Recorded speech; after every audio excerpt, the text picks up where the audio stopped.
Thank you, Madam Clerk. Good evening, and welcome to Norman's second State of the City and my first as Mayor of Norman. I have asked our partner at the Absentee Shawnee Tribe, Governor Johnson, to join us this evening, and so we will begin with an update from the Absentee Shawnee. Governor Johnson.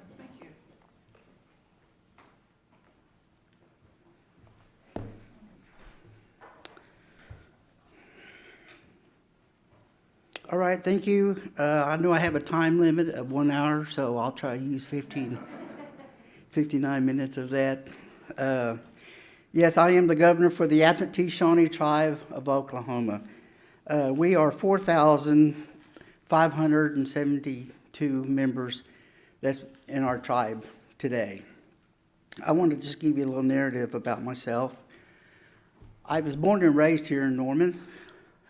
I had a business, an optical business for 30 years, but 15 of that was a business I had right down the street at Midtown Plaza. And then moved down to Brookhaven and had another optical shop there, which was Envision. At that time, it was a time that I had a chance, an opportunity to go ahead and sell the business, and it was a good thing to happen for me at that time. Transaction was very well, and so I retired 4.5 years earlier than I wanted to. But nevertheless, the Absentee Shawnee Tribe asked me to run for office. At the time, I said, no way. But they persisted and just kept on asking and asking. I said, why would you want me to be in politics? They said, well, you're a businessman, you're a professional, you're educated, you dress well, and you talk very well to people, and you get along with very people. And we need someone like you to come on board and represent the tribe. At the time, I didn't think, I was trying to prove a point that I would not win, and I did win. Now I've been there for over 6.5 years.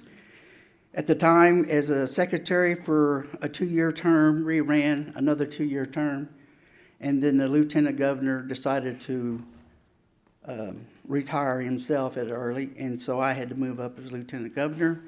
At that time, I decided to become governor for the Absentee Shawnee Tribe and ran and won that election. So I only have 2 more years to go. It's a 4-year term. Do y'all know where Little Axe is? I'm surprised. Well, anyway, I was going to tell you where it's at, so since you know where it's at, we don't have to go there. Our complex is in Shawnee, between Shawnee and Tecumseh on Gordon Cooper Drive. We have 2 casinos, one in Norman, Little Axe, and one in Shawnee. We have 110 employees in the Little Axe area and 40 in the Shawnee area. We also have at Little Axe a health center clinic, and in Shawnee we employ 327 employees, plus we have 90 physicians. We also have a after-hours clinic from 9 to 5, also on Saturdays.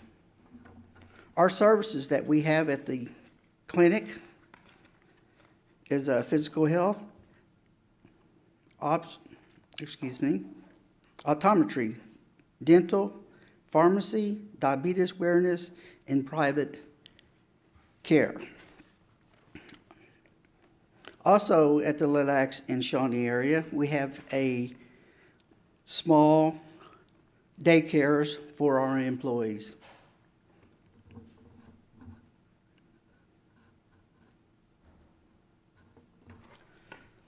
Also, to report for the clinic, because of the COVID, we have given over 8,317 vaccinations to the surrounding area there in the Little Axe area.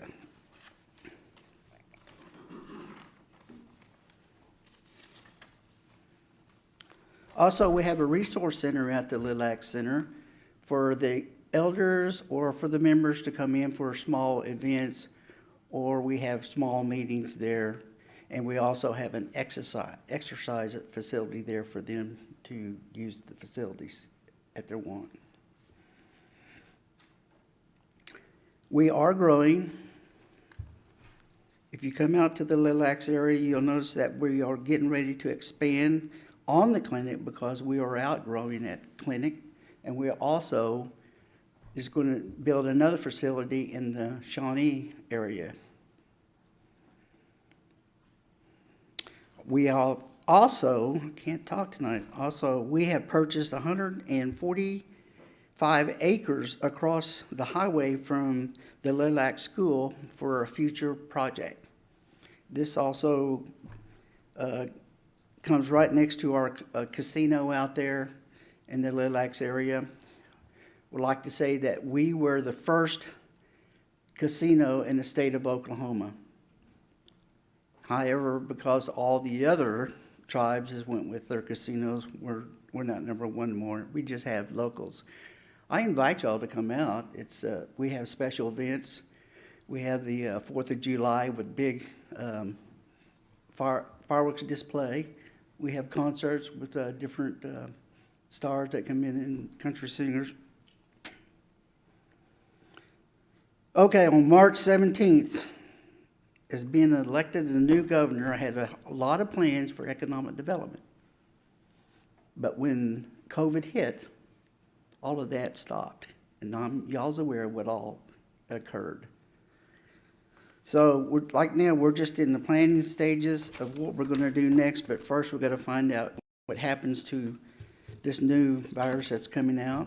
So we did help our tribal people with the CARES money.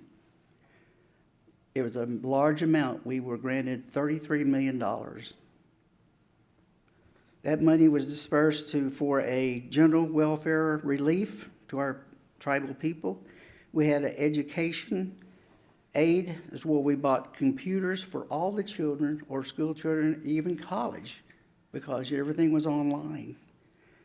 We had a energy assistant program where we helped pay for their electricity, water, gas. We also had a card for food that you could go to your local store and buy groceries. We also had a small business distribution. That means if you had a small business and you were struggling, we would give you some type of funding money for that. And then we ended up with another general fund relief for the adults. And basically, that's my story. It was been tough. I'm telling you, just to walk into something like this just was not what I was wanting to do. But 2 more years. But you know what? We're going to make it through this, and I appreciate you, Ms. Clark, for asking me to be here today. So, thank you.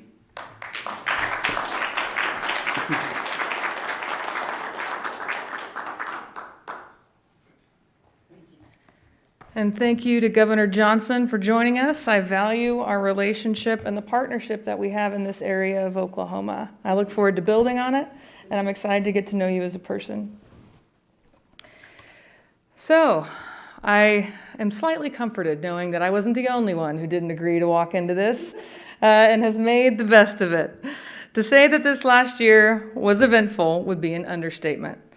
I am so proud to report that challenges of the last 18 months have not slowed down our progress as a community. From our infrastructure to our economy and healthcare to education, all areas have seen improvement. We have kept our focus local with the goal, as always, of improving the lives of Norman residents of all ages and abilities, races, and religions. We have delivered on decades-old promises and ensured that we build the kind of quality facilities that both residents and our staff deserve. I am incredibly proud to share with you tonight exciting achievements that are not only worth noting, but worth celebrating. As I put this list of accomplishments together, I realized we need to be doing a better job of sharing our victories with our residents. To help us with this mission, we have recently hired a new Chief Communication Officer, Tiffany Verska. The city has made several efforts to better communicate with residents while embracing our diversity in terms of both abilities and cultures. We began incorporating live closed captioning and multi-platform online streaming via Vimeo of public meetings in August of 2021, and we improved our website to allow translation into 8 different languages. Ms. Verska seeks to increase media development in the communications office as well, beginning with a new monthly segment, Service Spotlight, to strategically highlight various departments and services offered to residents. She also hopes to build upon existing city partnerships and increasing our presence at various community events in order to strengthen relationships, boost our image, and maintain existing lines of communication.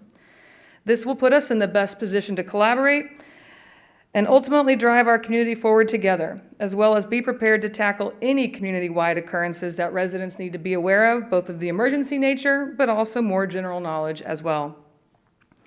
Our infrastructure is literally the foundation of our community, and our city continues to invest and improve in all areas of which our Public Works Department controls. We do this in times of calm, but also in times of crisis. While COVID has certainly been the world's focus for the last 18 months, we had an additional set of crises that we had to manage that came in the form of severe weather. From the July 2020 windstorm, the October 2020 ice storm, the February 2021 snowmageddon, April 2021 hailstorm, and October 2021 hailstorm, we have seen $20 million plus in public and private damages in our community. From picking up our broken tree limbs to salting the roads to sharing in Norman vehicle owners' pain at the amount of hail damage their own fleet received, Public Works has been with us through it all and continued to provide excellent service to our community. Also continuous has been the Embark Norman Transit service that we continue to provide at no cost to riders. From the transfer from the University of Oklahoma all the way through the pandemic, our buses never missed a day of service. Norman residents can depend on Embark Norman to get them to school, work, doctor's appointments, and more. Said back in the fall of 2020 or 2019, great cities have great public transportation, and we can definitely check that box. Public Works also secured grants in the amount of $3 million for 4 new 35-foot transit buses, 2 CNG and 2 electric, to be delivered in 2022. Speaking of electric, we have installed 5 electric vehicle charging stations throughout Norman. Also to look forward to in the near future is the development of the city's first bus transfer station located at the southwest corner of Porter Avenue and Comanche Street. In April, Norman residents approved the 4th consecutive 5-year street maintenance program. With a 64% voter approval rate, a rate that has increased every time we have taken this program to the voters, Norman residents are clearly seeing that our Public Works Department does what they say they're going to do, and they deliver quality work. Our motto is building an inclusive community. The men and women in Public Works help us live this motto in its most literal sense. We acknowledge that we have a lot of work to do to ensure all aspects of our community can be accessible to all residents, including those that may live with mobility issues. I am pleased to report we have made significant progress on the city's 2018 ADA Transition Plan update, including key sidewalk corridors on Main Street and 24th Avenue Northwest, park enhancements at Lyons and Andrews Park, and building modifications at the Police Department and the City Hall complex. I know that we're seeing lots of orange cones and detour signs, but those are the marks of progress. I am well aware that I may be the only person in Norman that drove down Porter every day over the last few months with excitement and wondering what will be accomplished that day. But if you can't muster that level of excitement and enthusiasm for local construction, I urge you to muster some patience as we continue to improve the flow of traffic, beautify our streetscapes, and make our community more accessible. Here are a few of the completed projects all over the city, including completion of the city's $14.9 million 24th Avenue eastbound project between Lindsay Street and Robinson Street. Completion of 2 new miles of Legacy Trail on Highway 9 from 36th Avenue Southeast to 48th and 24th Avenue Northwest from Robinson to Rock Creek Road, 36th Avenue Northwest from Rock Creek Road to Tecumseh Road. Completion of the city's East Interstate Drive reconstruction project between Main and Robinson Streets with no major disruption to businesses along the mile of cars, Walmart, Best Buy, etc. Also, completion of campus corner infrastructure improvements to the tune of $600,000, including sidewalks, curbs, brick pavers, streetlights, and smart parking meters. And over the next 12 months, the completion list will continue to grow. Coming very soon, completion of the city's $3.3 million Porter Avenue and Acre Street intersection project, the first of 19 projects included in the 2019 Transportation Bond Program. Also very soon, completion of the city's $10.7 million transit emergency vehicle park maintenance facilities at North Base in December 2021, the first new city maintenance facilities constructed in far too long. Completion of the city's Robinson Street and I-35 interchange enhancement project coming in February of 2022. This project was identified and funded in the 2006 University North Park TIF agreement. Completion of the city's $4.9 million East Alameda Street Bond Project, the seventh of 8 projects in the 2012 Transportation Bond Program. And completion of another mile of Legacy Trail on Constitution Street between Jenkins Avenue and Classen Boulevard. Finally, other exciting developments from Public Works that we can expect in the next 12 months. We will start construction on the city's $6.3 million James Garner Avenue Norman Forward project from Acre Street to Flood Street. This will create a new gateway to downtown Norman and the OU campus that will pass by our beautiful new library and skate park. We will also start construction on the city's $4.2 million Porter Avenue streetscape project, the second of 19 projects in the 2019 Transportation Bond Program. We are very much bringing back Porter. You can follow along with these projects on normanstreets.com. We will also begin implementation of the city's first traffic management center, which will be co-located with the Emergency Operations and Communications Center.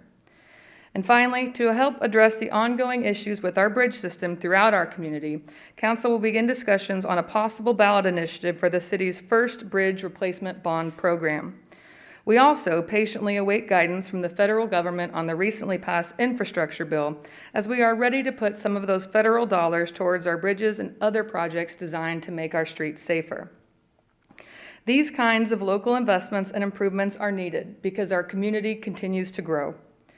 In 1920, the census had the sleepy little college town clocking in at just a hair over 5,000 residents.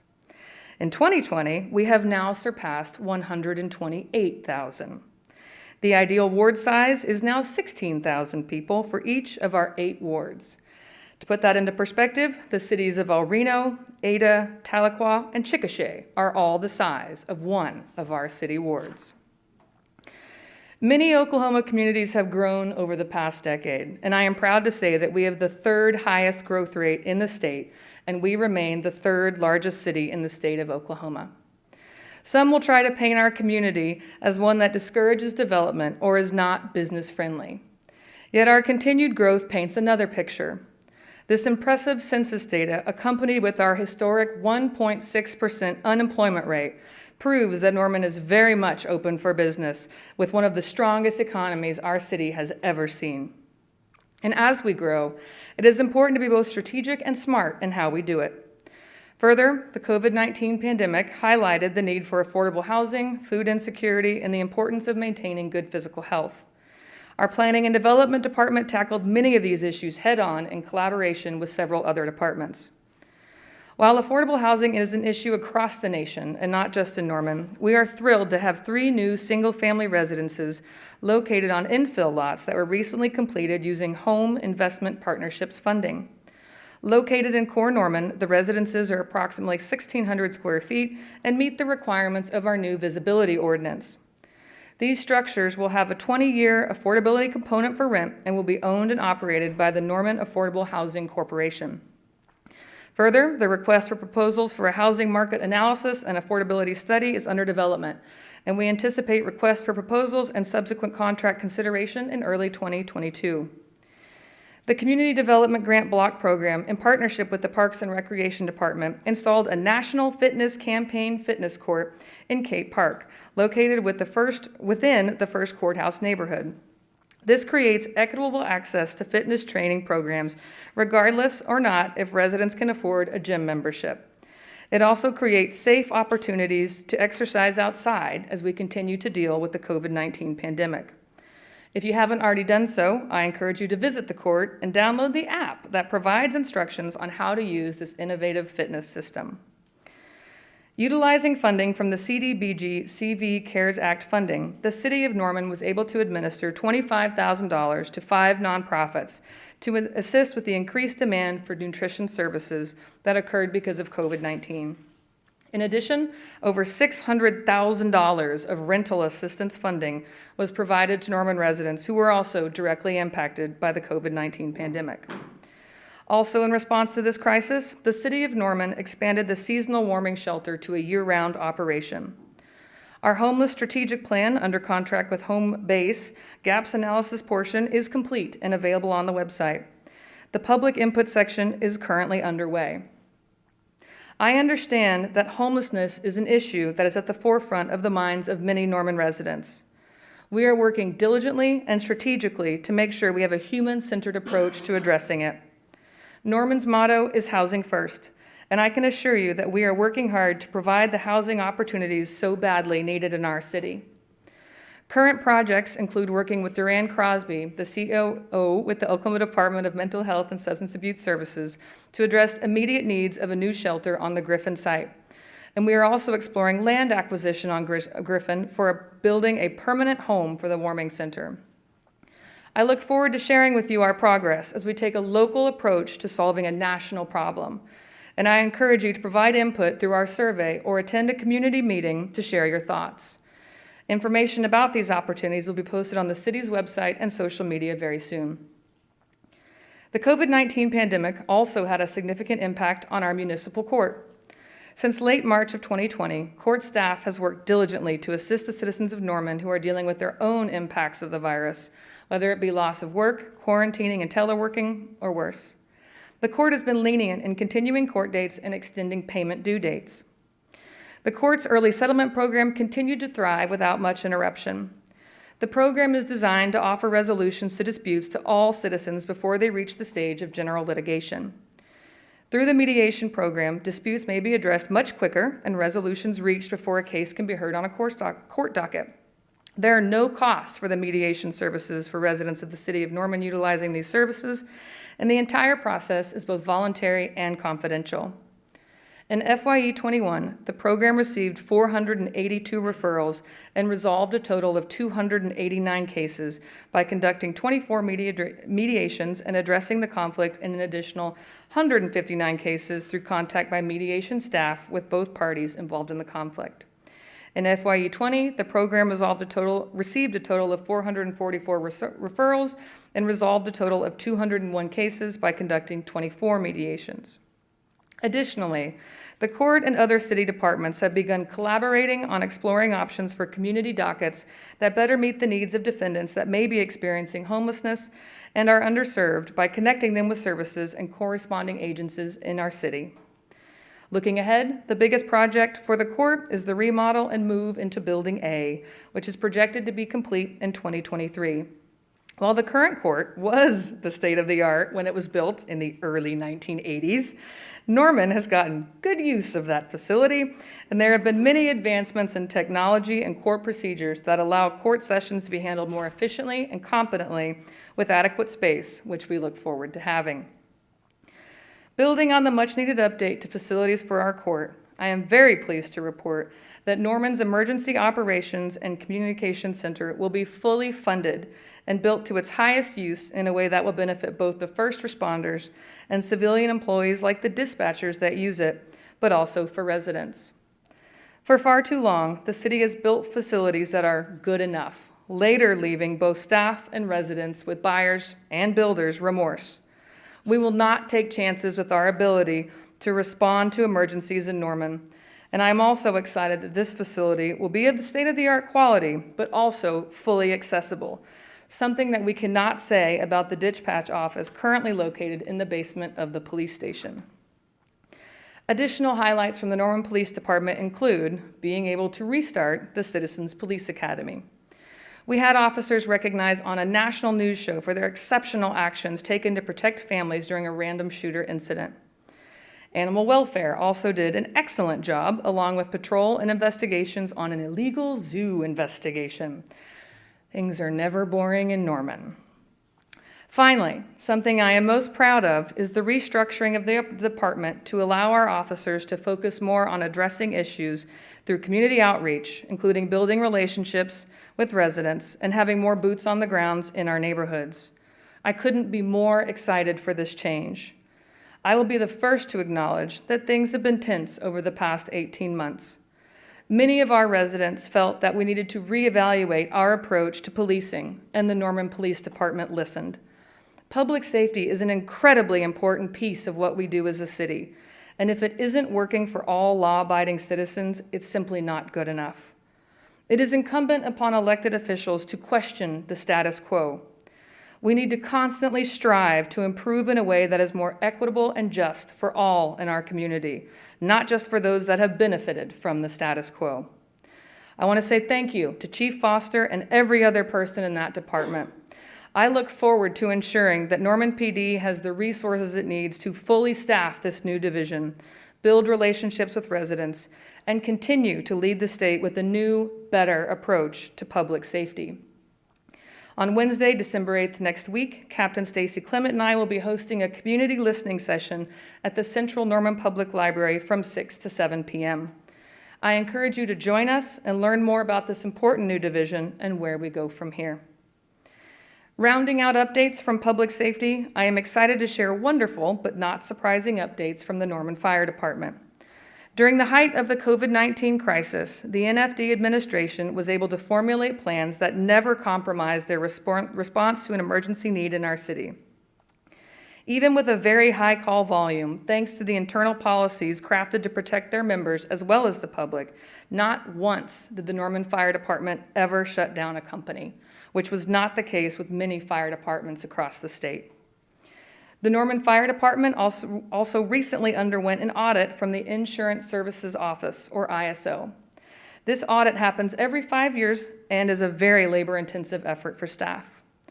This 4-year process, building up to it, includes compiling data, reorganizing staff, reorganizing the public safety sales tax apparatus replacement schedule, which they did, and saved several $100,000s in the process, creating automatic aid agreements with our neighboring jurisdictions, reorganizing responses to both residential and commercial fire alarms, as well as reorganizing the planning, permitting, and review of commercial plan submissions, and organizing our data entry, which includes about 20,000 reports and around 4,000 inspections annually. These efforts produced big dividends, as the Norman Fire Department now has the best dual ISO rating of our split of 1 city and 3 rural in the entire state of Oklahoma. ISO rates over 50,000 fire departments in the U.S., and less than 1% have a Class 1 rating, making NFD one of only 388 ISO-rated departments in the nation. Members of the State Insurance Commission, as well as auditors with ISO, stated that the Norman Fire Department is the benchmark for the management and deployment of resources in regards to ISO in the state. Their new plans review and permitting process is so efficient that the Norman model is now being replicated at the state level. Their response plans in the rural area with our pumper tankers and brush trucks, as well as our deployment in town, are also studied and duplicated by neighboring jurisdictions. Our fire department has clearly set the bar for how it's done in the state of Oklahoma. Another area in which our community leads the state is the Utilities Department. At our water reclamation facility located off of Jenkins, the state's first reuse pilot project is underway and is successfully removing phosphorus and nitrogen as intended. The advanced treatment trailer is now online, and we await results of how well we can treat for contaminants of emerging concern. City staff is very confident that the process will yield good results. To further secure our future water supply, staff completed 9 new water wells and construction of well lines to connect to the current system, which increased our water supply capacity by 2 million gallons per day. At the water treatment plant on Robinson, the city recently completed the $35 million water treatment plant project covered by the last water rate increase approved by Norman voters in 2015. These improvements included added ozone, UV, new chemical building, on-site chlorine generation, a new administration building, and a new shop. This department also saw a major increase in workload due to extreme weather events in our community.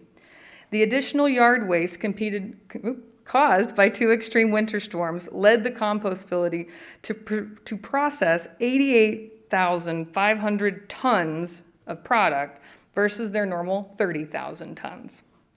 With the deep freeze in February, we experienced 17 water line repairs, 194 service shutoffs to reduce damage to private residences and businesses due to leaks, and 710 service calls that included checking for frozen lines. Also during the February 2021 freeze, staff performed multiple pipe repairs, inspection of electrical equipment, and a restart of the water treatment plant to maintain water service to customers during the extreme temperatures. While we are clearly capable of handling current weather emergencies, the Utilities Department also is very forward-thinking in protecting our environment. Several sustainability events were hosted throughout our community, including the Lake Thunderbird Workshop and Cleanup event, which had 42 participants and resulted in 918 pounds and 4 ounces of material removed. 2 e-waste collection events that hosted 642 cars and collected a total of 40,936 pounds of waste, which was significantly larger than the annual average collected from 2004 to 2020 at 27,689 pounds. At our paint collection event, 500 cars were served for a total of 38,220 pounds of paint safely disposed and kept out of our water supply. Additionally, the Environmental Control Advisory Board, staffed by citizens, instituted yard by yard and certified their first yard. Looking forward, there are several projects that illustrate how our hardworking staff is not focused on business as usual, but on business as it can be improved.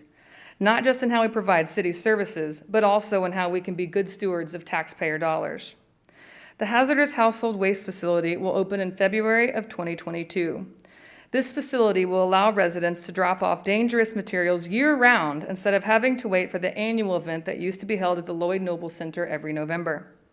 Sanitation has also opened a new container maintenance facility to allow the city to efficiently maintain assets and maintain operating costs.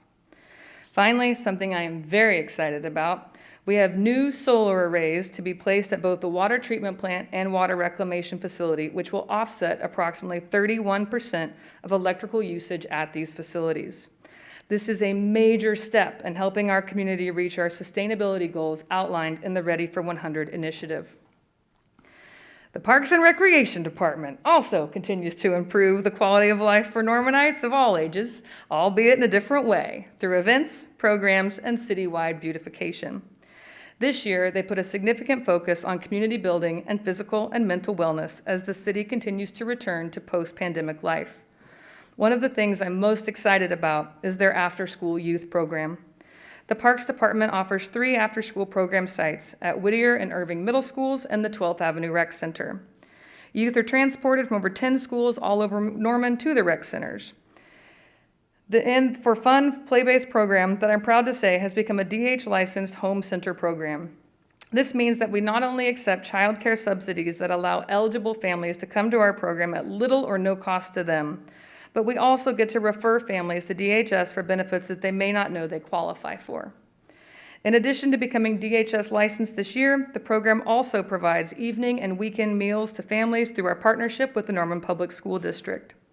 Staff is currently working on a collaboration for mental health services for our youth within the program, and this is all while lowering the cost of the program entirely so that even those that don't qualify for DHS benefits can comfortably afford to join.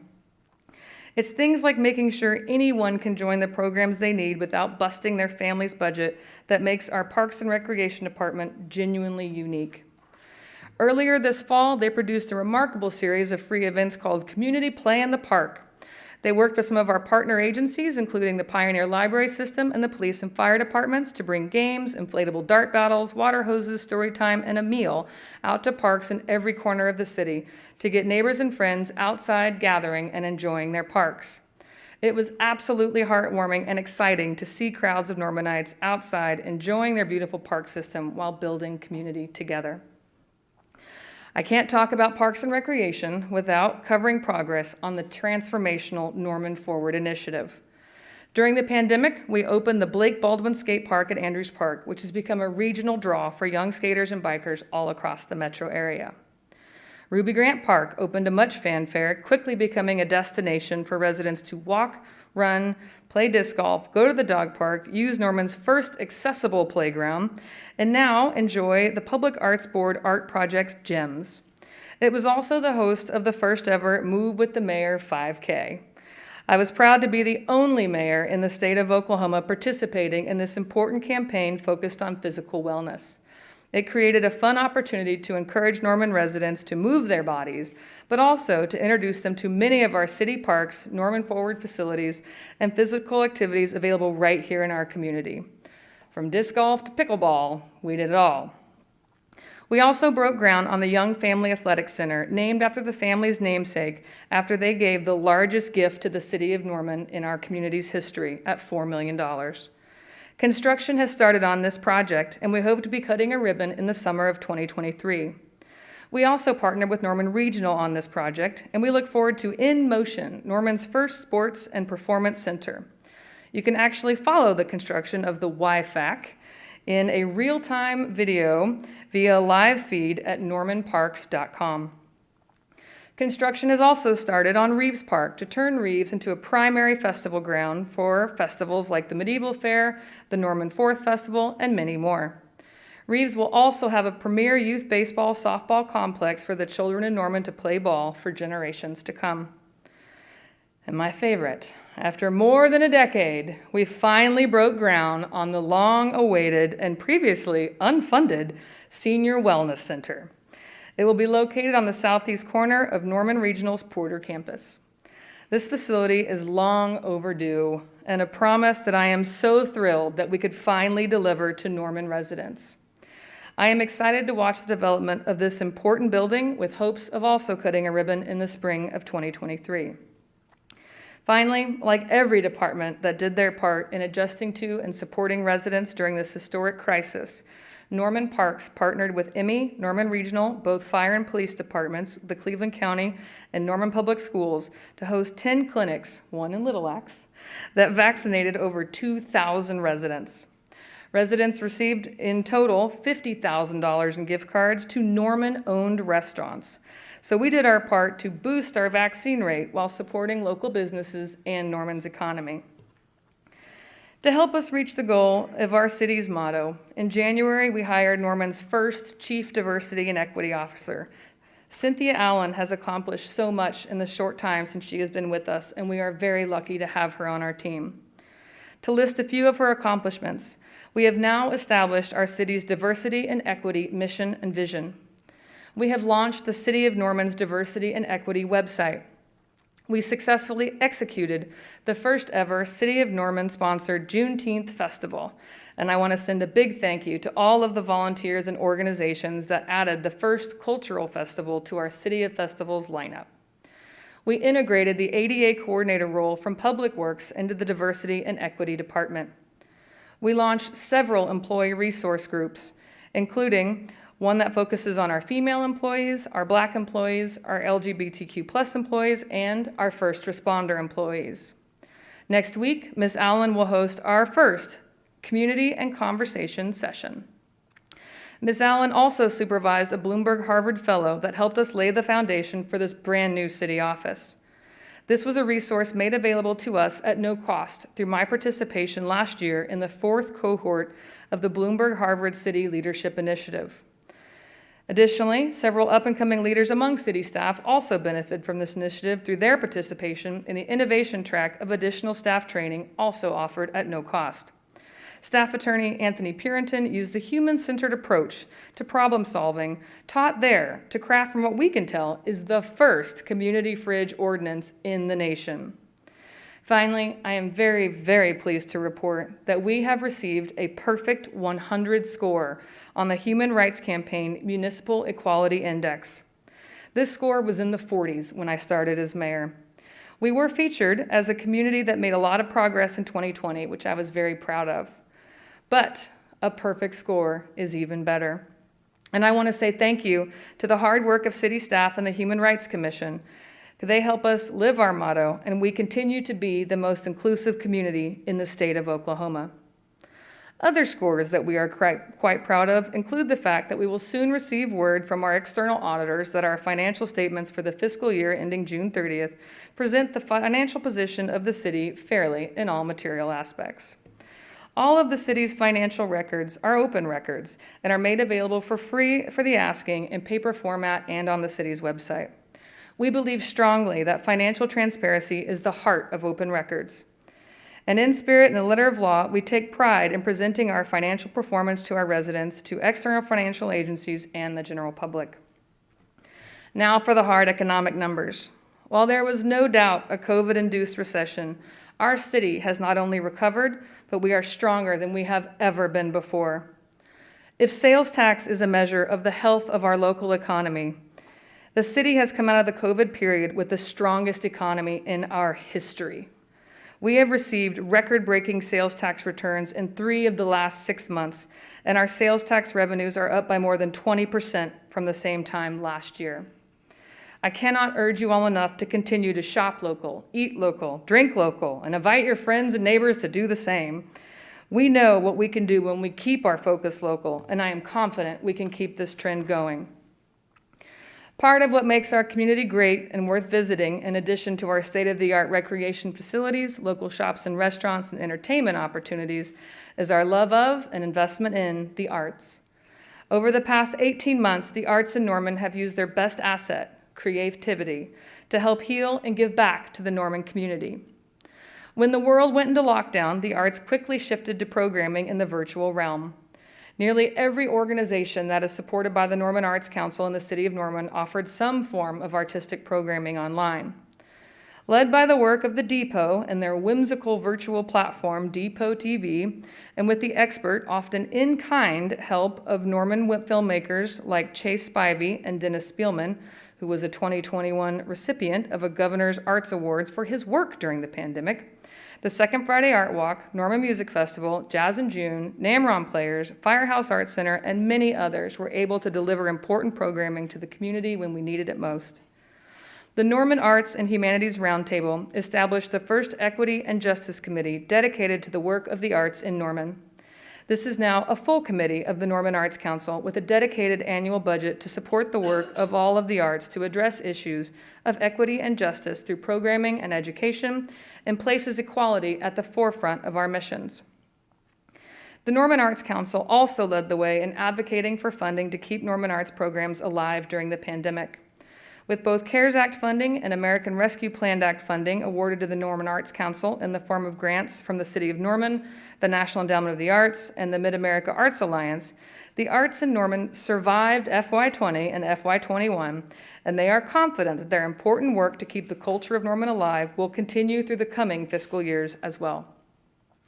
Visit Norman continues to do an excellent job of telling our community's story and encouraging both Norman residents and visitors to get out and about and enjoy all that our community has to offer. This past year, they once again organized Restaurant Week, which is a wonderful way to highlight the local cuisine in our community, and this event continues to grow every year.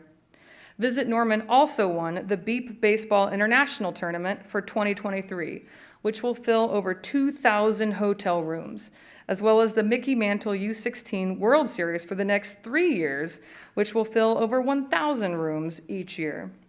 And in case you didn't have plans for ringing in the new year, OkieCon is coming to Norman for the New Year's weekend. While we have clearly thrived since COVID-19 began in 2020, I could certainly go for a less eventful year in 2022. COVID-19 caught the world off guard. No one was prepared for what did and what is still happening. I made some very bold decisions at the beginning of this pandemic, and I am proud to say that we did not wait for approval to take action to protect Normanites. We led the state in our COVID response, and the numbers confirm that our swift and necessary action saved lives. Any loss is unacceptable, but our efforts saved more lives per capita than any other large city in the state. We took a global crisis and tackled it head-on with local leadership and local solutions. I want to take a moment again to thank my colleagues on the Norman City Council who, through that crisis, stood by me and also took bold steps to protect Norman residents.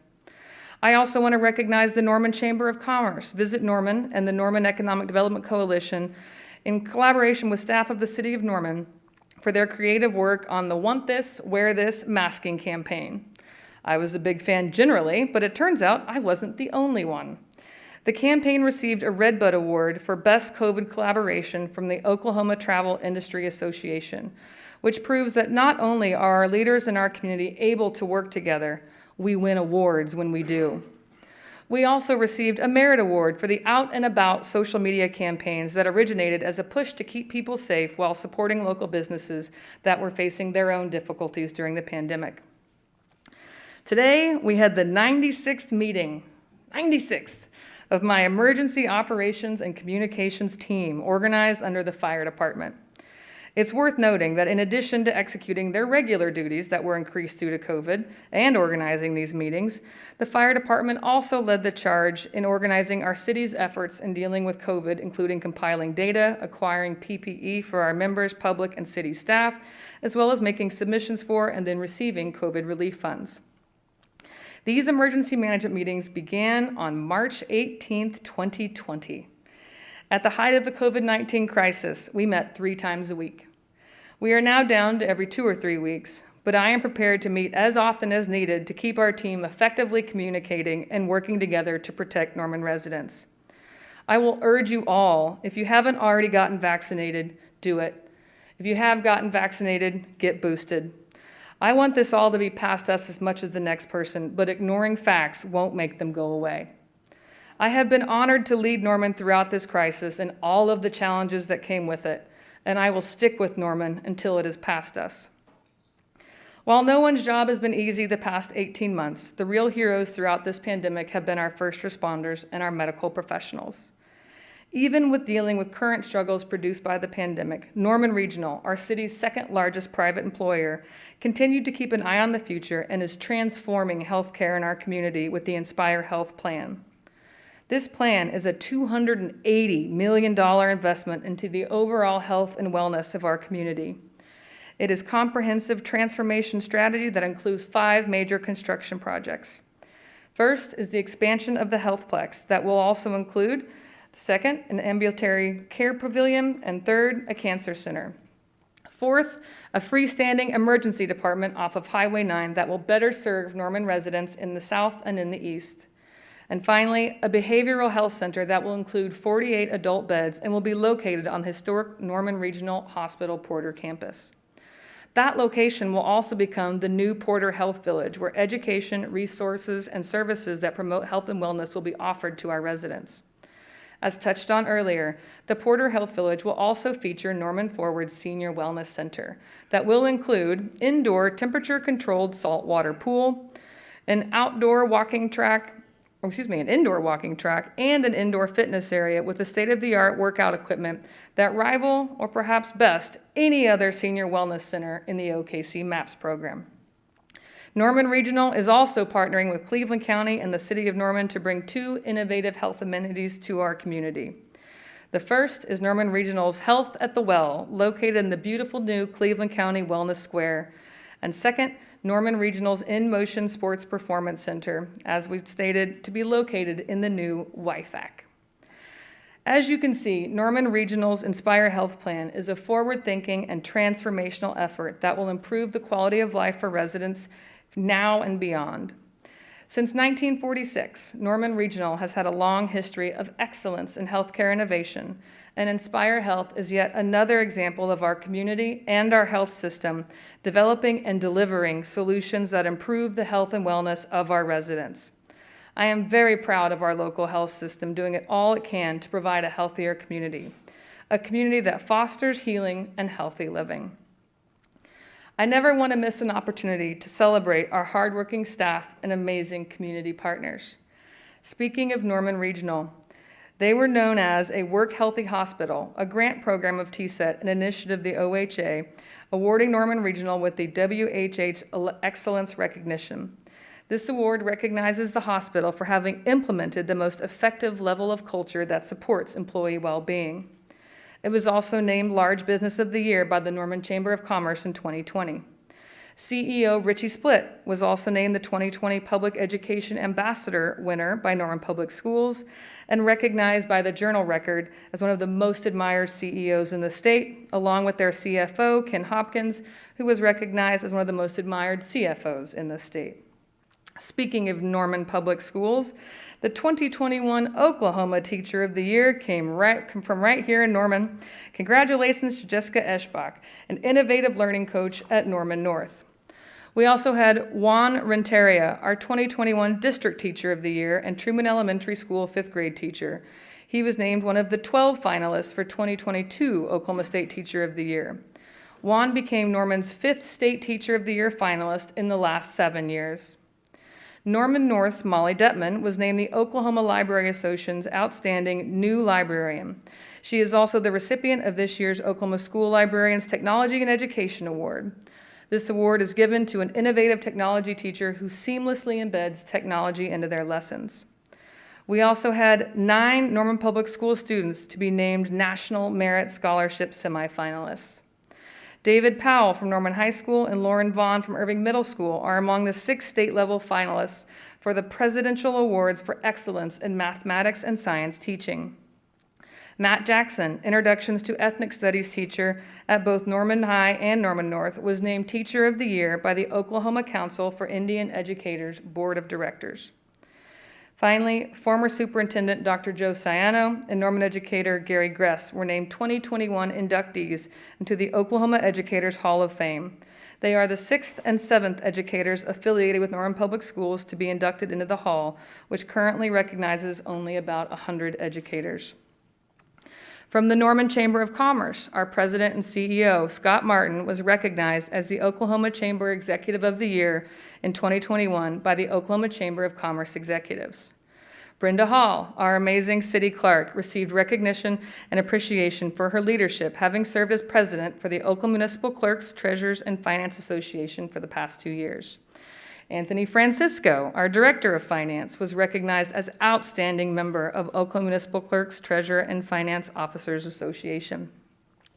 City of Norman's finance staff has received the Government Finance Officers Association Certificate of Achievement in Financial Reporting and the Distinguished Budget Presentation Awards for the most current fiscal year.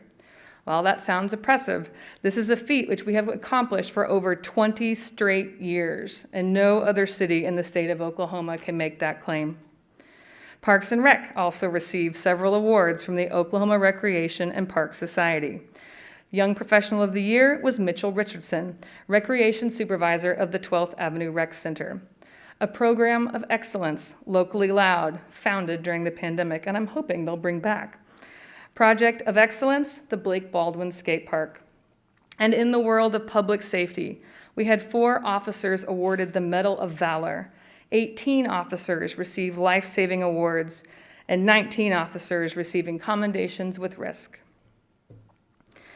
Whenever I have an opportunity to speak about Norman to civic organizations, my fellow mayors here in Oklahoma or around the nation, or frankly to anyone that will listen, I thoroughly enjoy sharing the successes of our community's recent past, but also my excitement for the near future.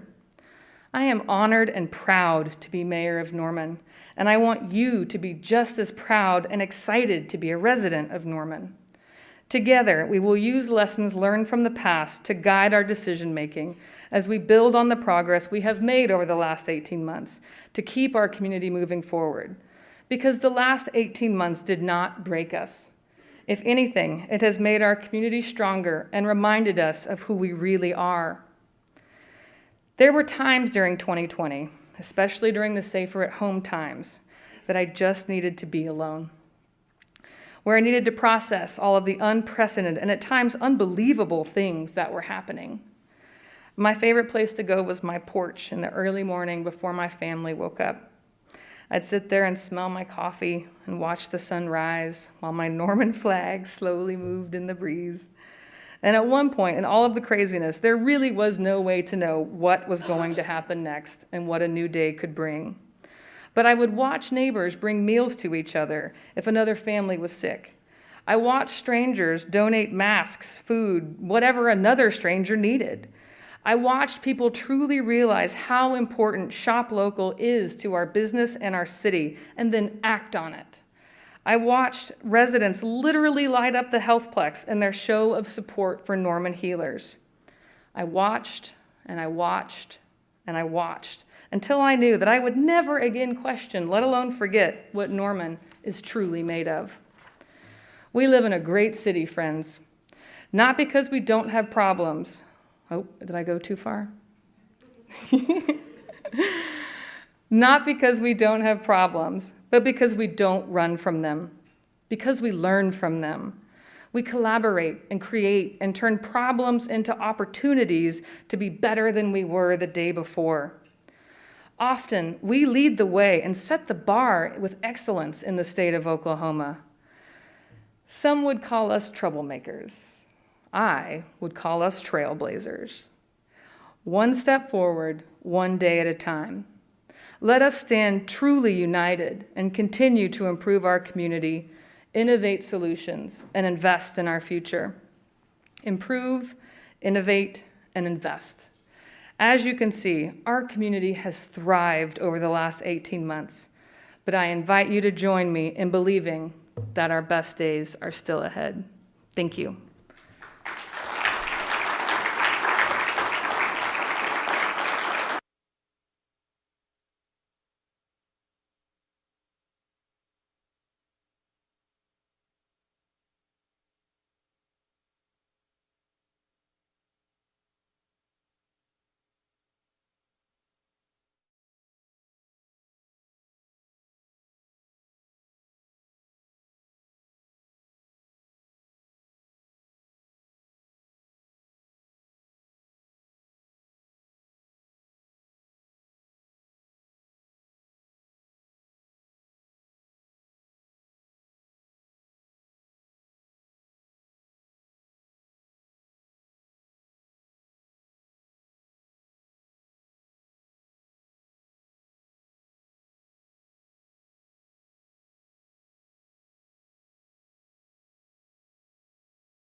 Good evening, and welcome to the City Council, Norman Municipal Authority, Norman Finance Authority, and Norman, I'm going to start that over. I just spoke for like 45 minutes. So the City Council, Norman Utilities Authority, Norman Municipal Authority, and Norman Tax Increment Finance Authority meeting of November 30th, 2021. Madam Clerk, will you please call the roll?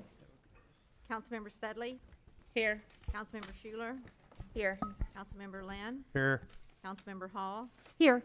Councilmember Tortorello. Here. Councilmember Foreman. Here. Councilmember Holman. Here. Councilmember Peacock. Here. Mayor Clark. Here. Please join me in the Pledge of Allegiance.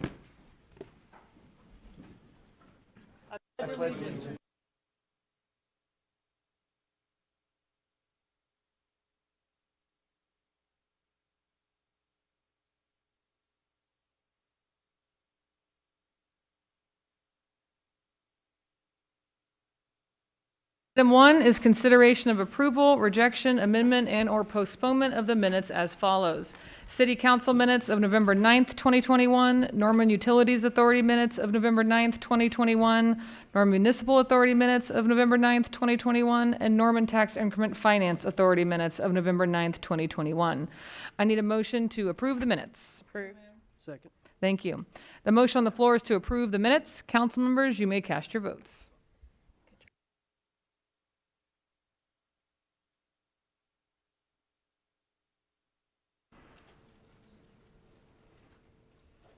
All votes have been and approved.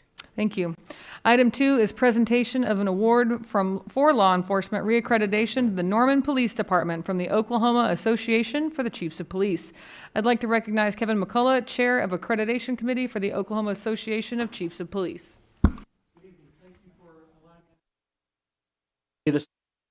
I'd like to ask P.T. Selinsky, John Stagey, and is Major Barber, yes, if they could come up and join me.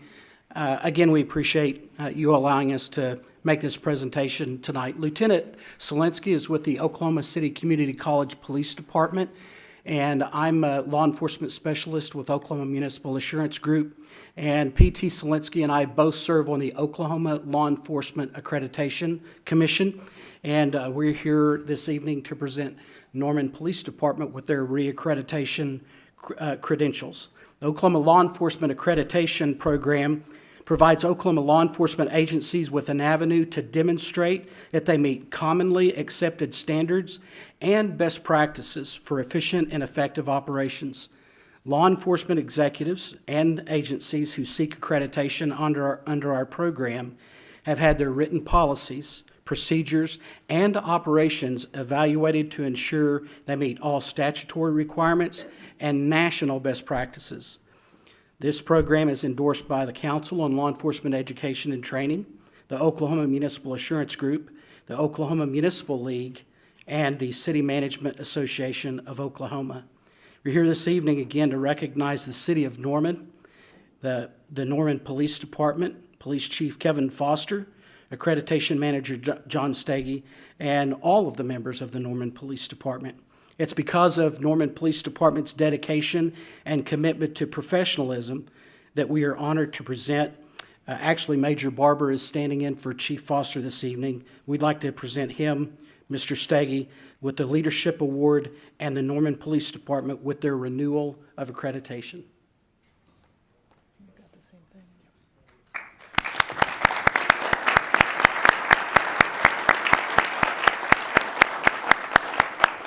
Thank you again. We appreciate it. Thank you, and congratulations to the Norman Police Department.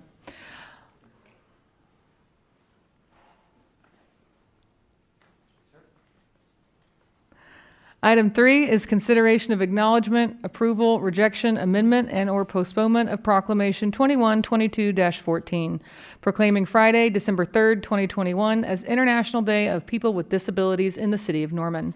I need a motion to acknowledge receipt of the proclamation. So moved. Second. Thank you. The motion on the floor is to acknowledge receipt of the proclamation. Council members, you may cast your votes.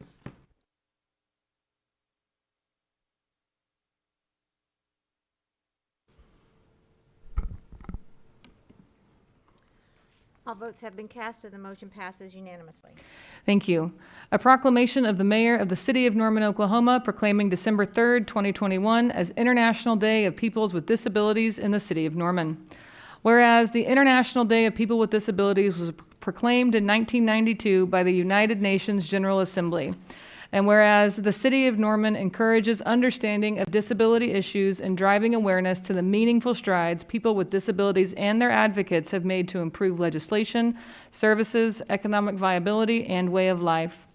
And whereas people with disabilities often face barriers to inclusion in various ways, the City of Norman is committed to creating a community which is inclusive and provides accessible environments. And whereas in May 2019, the City of Norman codified the Norman Citizens ADA Advisory Committee to pursue advancements as laid out by the city's self-evaluation and transition plans and other opportunities as they may come about. And whereas partnerships are key, such as the collaboration between the Citizens ADA Advisory Committee, the Cleveland County Disability Coalition, and the commitment of city staff who make up the City of Norman ADA Staff Liaison Committee. Now, therefore, I, Mayor of the City of Norman, Oklahoma, do hereby proclaim December 3rd, 2021 as International Day of People with Disabilities in the City of Norman. I invite all citizens to join me in recognizing and supporting this important population and efforts in our community. I'd now like to recognize Miranda Hooper, Chair of Norman Citizens ADA Advisory Committee and Cleveland County Disability Coalition, and Victor Long, member of the ADA Citizens Advisory Committee and Cleveland County Disability Coalition, to accept the proclamation. Come on down.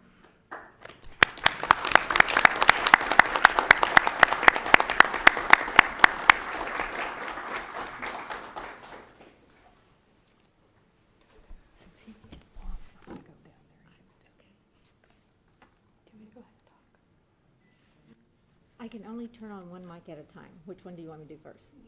Okay. You ready? All right.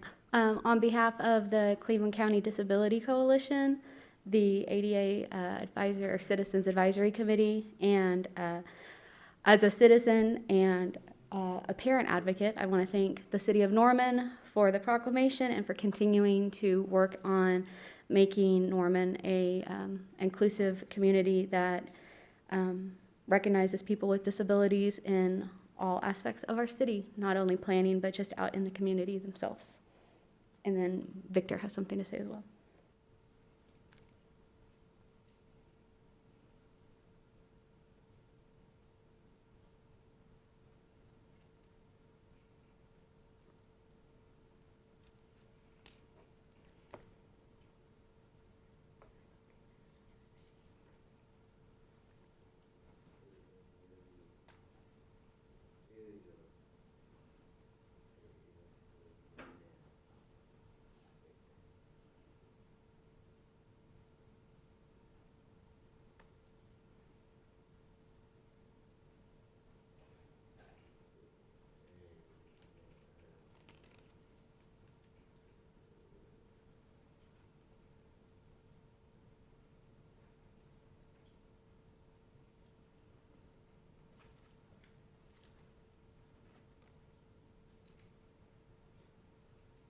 I am using this alternative and augmented communication device so you can understand me better.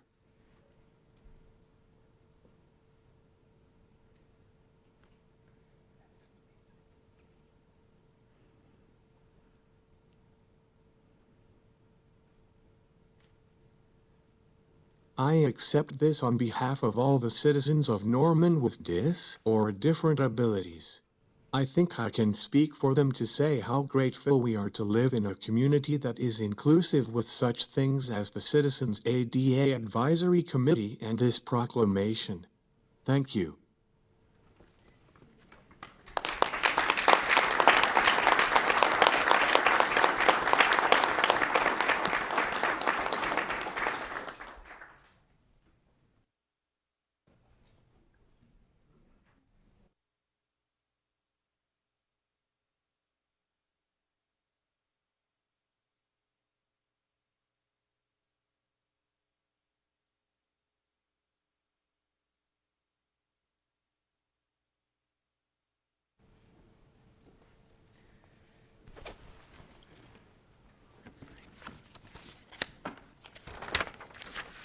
Item 4 is consideration of acknowledgement, approval, rejection, amendment, and/or postponement of Proclamation 2122-15, a proclamation of the mayor of the city of Norman, Oklahoma, proclaiming Friday, December 10th, 2021, as International Human Rights Day in the city of Norman. I need a motion to acknowledge receipt of the proclamation. So moved. Second. Thank you. The motion on the floor is to acknowledge receipt of the proclamation. Council members, you may cast your votes.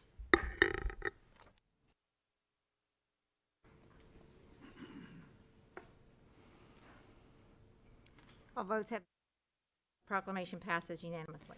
Thank you. A proclamation of the mayor of the city of Norman, Oklahoma, proclaiming December 10th, 2021 as International Human Rights Day in the city of Norman. Whereas the city of Norman is proud to support the importance of inalienable human rights everyone is entitled to, regardless of race, religion, sex, gender, language, politics, origin, or other status. And whereas in February 1947, Eleanor Roosevelt chaired the Universal Declaration of Human Rights Drafting Committee. And whereas the Universal Declaration of Human Rights was adopted by the United Nations General Assembly on December 10th, 1948. And whereas the city of Norman supports human rights through its own Human Rights Commission, which is responsible for administering Chapter 7 of the Civic Rights Code. And whereas the 2021 theme is equality, reducing inequalities, advancing human rights. And whereas the city of Norman is committed to creating a city where principles of equity, dignity, and justice are reflected in all that we do. Now, therefore, I, Mayor of the City of Norman, Oklahoma, do hereby proclaim December 10th, 2021 as Human Rights Day in the City of Norman and invite all citizens to join me in celebrating. I would now like to recognize Brent Smith, Chair of the Norman Coalition for Refugee Support, to accept the proclamation.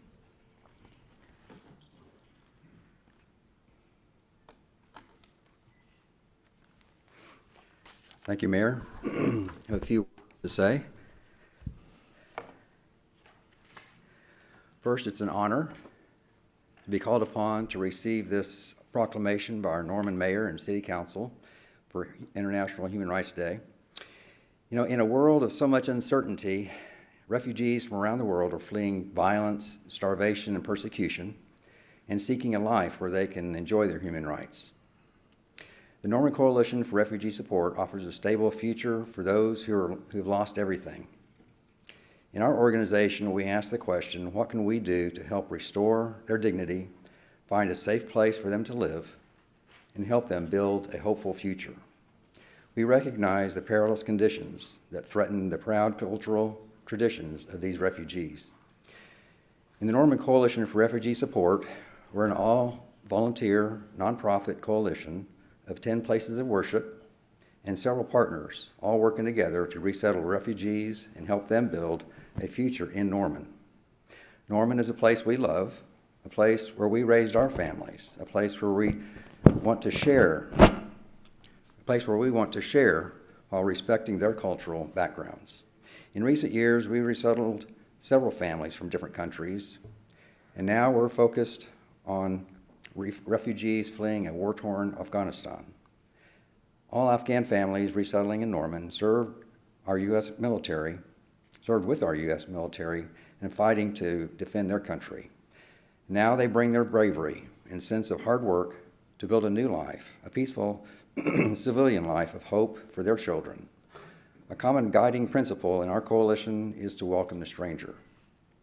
Strangers who become our friends, friends who then become our neighbors, neighbors who become self-reliant, productive members of the Norman community, neighbors who, like us, raise their children here and build a life in Norman. Our reward is the inspiration. For example, when we see the bright eyes of a young child learning in our Norman schools and begin to imagine a better life in America, a new life for that child and their parent, and their life, their better life starts here in Norman. Wanted to take a moment to ask our coalition members that have come here tonight to stand and just so you can see some faces of the hard workers. Please do.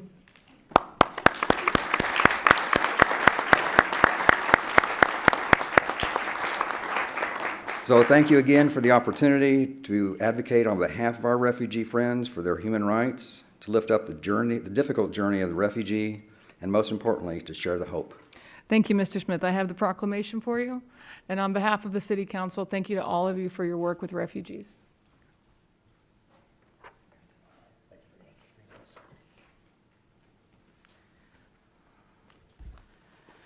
We will now move on to council announcements. Ward 1, Councilmember Studley. I don't have any announcements. Okay, thank you. Ward 2, Councilmember Schuler. Yeah, I have a couple of announcements. I just want to recognize that today is Giving Tuesday, and just want to kind of make a plea that if you have the capacity to give, we have plenty of needy nonprofits that do incredible work in our community, and if you have the capacity to give, today is the day to give what you might be able to give to them. There are a couple opportunities for citizens to provide feedback. The first of which is from our Homeless Gaps Analysis Survey. There are going to be 2 public meetings on Monday, December 6th at the Norman Central Library, the first being from 10 a.m. to 12 p.m., and then the second the same day from 5:30 to 7:30 p.m. This is an opportunity for our citizens to provide input on some of the priorities that we need to look at to address homelessness in our community. And then there is also an online survey that citizens can take, and the links are on the city's website.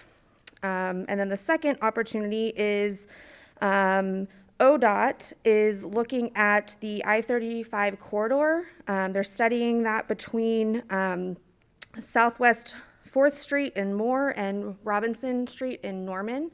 They're looking at updating the interchanges and some different improvements along that stretch of I-35, and are looking for public comment on what that is going to look like. So they have a virtual open house that is running. It started on November 15th and will run through December 10th. And so you can find that link on ODOT's website or through the Norman City's Facebook page, or on my council member page. I've also shared the link there. So there's just some opportunities for you to share some opinions about some much needed improvements in our community. That's all I have. Thank you. Ward 3, Councilmember Lynn. My esteemed colleague covered everything I had on my pad, so no further announcements. Thank you. Ward 4, Councilmember Hall. Well, the first thing I would like to do is welcome the Well to Ward 4 and to Center City. I was delighted to be able to attend the grand opening on November 12th of this transformational Cleveland County project that they chose to build in the heart of Norman and in Center City. And just couldn't be more excited about the impact that they're going to make on our community as a whole, and all of the opportunities and the partnerships that they are creating to help promote wellness and healthy living in Cleveland County. This is such an important project for the James Garner Special Corridor that connects Main Street to the OU campus, and we're really excited to see how it evolves in the future. So welcome to Ward 4. On Wednesday, December 1st, which is tomorrow, from 6 to 8, at the Norman Central Library, the City of Norman and the Diversity and Equity Office is hosting a community and conversation event to encourage involvement through dialogue and awareness regarding diversity and equity, and to learn more about the division's programs, goals, and initiatives. I appreciate Ms. Allen making this opportunity available to the community, and hope that you all can attend. On Thursday, December 9th, will be the December meeting of the Oversight Committee, and this month we will be adding for the first time a monthly update on our continuing efforts to reduce homelessness in Norman. On Friday, December 10th at 5:30 at Andrews Park is the community tree lighting event, which is always an important event for all of our residents, especially in core Norman. You can enjoy hot cocoa, holiday music, and see the tree lighting itself. And then at 6 p.m., everyone will be able to make their way on a short walk over to the Central Library, where the Pioneer Library System will be hosting crafts, story time, and photos with Santa. On Friday, December 10th, from 6 to 9 p.m. in the Walker Arts District in historic downtown Norman will be the second Friday Art Walk for December. and there'll be a lot of exciting events, and it's a great time to remind everyone to shop local and shop small and support all of our local artists, not only all season long, but all year long. And finally, I just want to emphasize again the opportunity for our community to participate in a much anticipated community dialogue about how to reduce homelessness in Norman. I appreciate Councilmember Schuler giving you the details, but for me, this is probably the most important thing that I will say tonight. This is part of the overall plan that's been designed from the very beginning to have a preliminary plan presented to the council and the preliminary report, and now is the time for community engagement. You can do that in person at the 2 events she mentioned, but there's also an opportunity from the comfort of your home to fill out a very brief survey. And your feedback is so important to this process so that we can understand what the priorities of our community are going forward. So I invite you to participate in that. Thank you. Councilmember Tortorella, Ward 5. I have no announcements to make tonight. Thank you. Thank you. Councilmember Foreman, Ward 6. Thank you, Mayor. The last week and a half I've been on vacation. I went to Disney World, so I'm still sort of on Mickey Mouse time. So I don't have thoughts together, but I did have one thought I just wanted to share. We've been a really divided city the last year and a half, especially. But I think it's a beautiful thing that we put our differences aside to all band together with our dislike of Lincoln Riley right now. And I just think that's really wonderful that we all came together. So forget him, and Bob we trust, and Boomer sooner. You went there. All right. Okay. Thank you. Ward 7, Councilmember Holman. Somebody had to break the ice on that. Okay. It impacts our city. It will. So I just want to give thanks to Mayor Clark and Governor Johnson for the state of the city this evening and the state of the absentee Shawnee tribe. Some very wonderful information, very informative statistics about our city, about the absentee Shawnee tribe.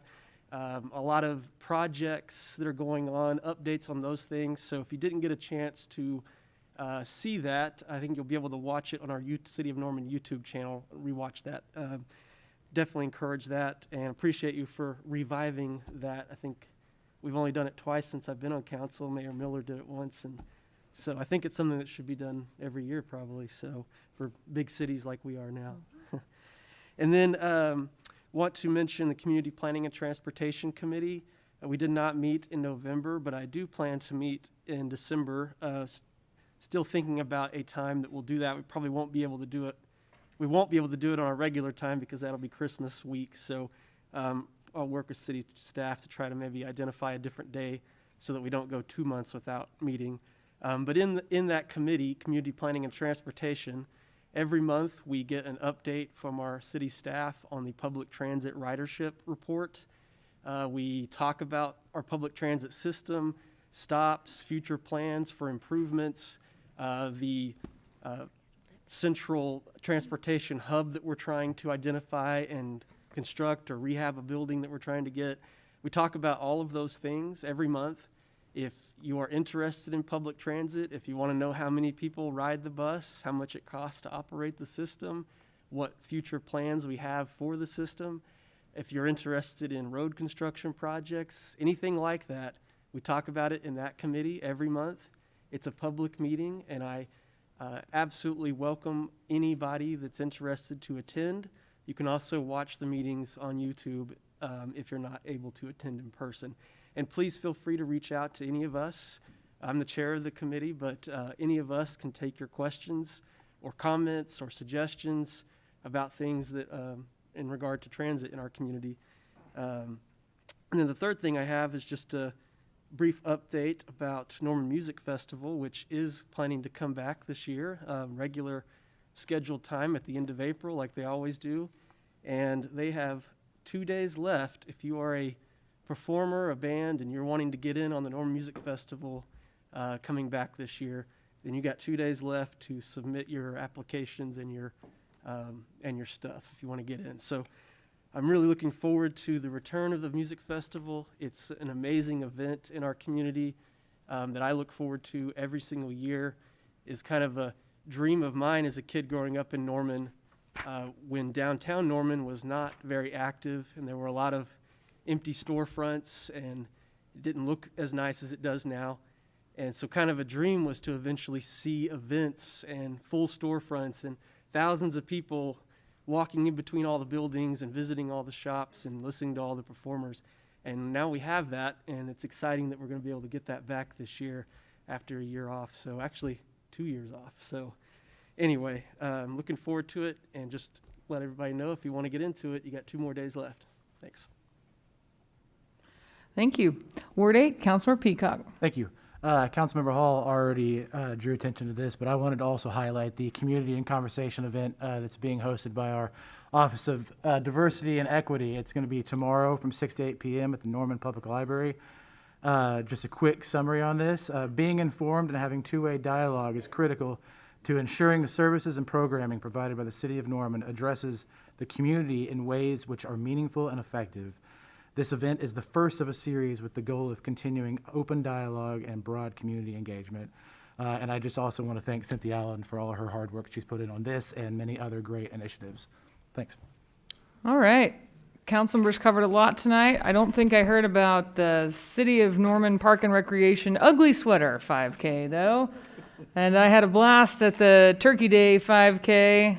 It was cold. But I'm going to put on an ugly sweater, and so come run with the mayor. Will it be at Ruby Grant? That is not for the faint of heart, by the way. I have run that one. So come out and move your body with me. But I also want to acknowledge the state of the city. Thank you, Councilmember Holman, for those comments. That was the longest speech I've ever given. But that means that we have a long list of accomplishments in our community and a long list of things to look forward to. So I encourage you to check it out. I think it was, 45 minutes long on the YouTube channel. And I really enjoyed writing that because our best days are ahead. And we've had some great days behind us. So what's that old toast? May the best of your past be the worst of your future. Just kind of going through my head while I was writing that because we've got a lot going on in Norman, and I couldn't be happier. I also mentioned the state of the city that next Wednesday, the 8th, is a listening session with the Norman Police Department regarding the restructuring and their community service or community outreach bureau. So join us. That'll be from 6 to 7 p.m. at the Central Library as well. And we look forward to having Captain Clement join us and continue this important conversation about policing in our community. With that, we will move on to the consent docket. This item is placed on the agenda so that the City Council, by unanimous consent, can designate those routine agenda items that they wish to be approved or acknowledged by one motion. If any item proposed does not meet with approval of all council members, that item will be heard in regular order. I need a motion to place items 5 through 35 on the consent docket. So moved. Second. Thank you. The motion on the floor is to place items 5 through 35 on the consent docket. Council members, you may cast your votes.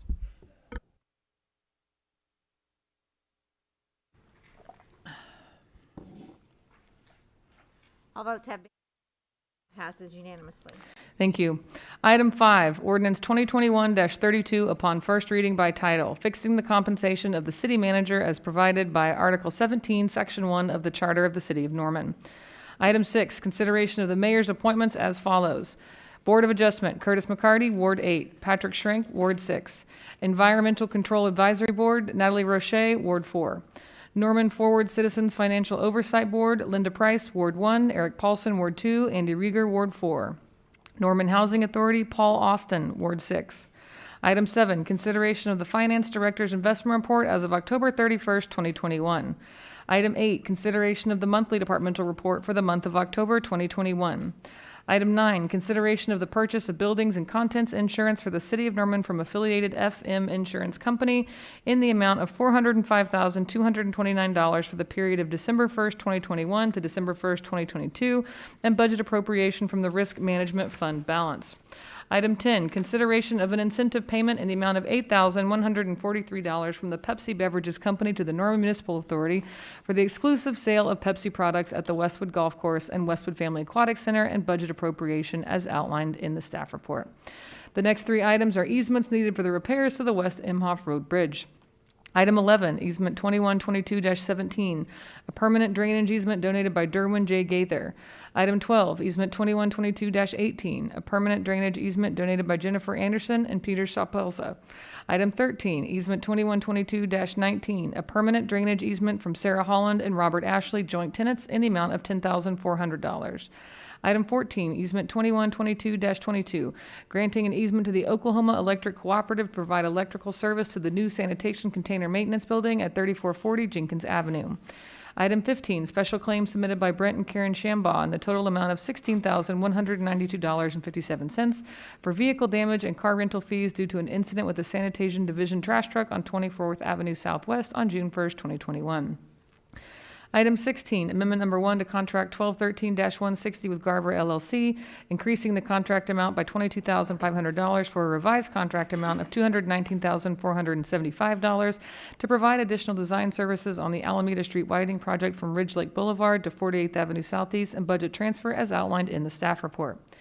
Item 17, Amendment and Addendum Number 2 to Contract 1819-70 with the Ball Clubs of Norman, formerly known as Norman Youth Baseball Academy, for the use of Reeves Park baseball, softball fields, and complex for the purpose of organizing and providing youth and adult baseball and softball programs for the City of Norman for a period of 5 years. Item 18, final acceptance of Contract 1819-133, Amendment Number 2, with Crossland Construction Company for the Norman Forward Youth Football Improvements Project, and final payment of $58,952.69. Item 19, final acceptance of Contract 1819-133, Amendment Number 3, with Crossland Construction Company for the Southeast Parking Addition at Ruby Grant Park, Phase 1B project, and final payment of $16,228.35.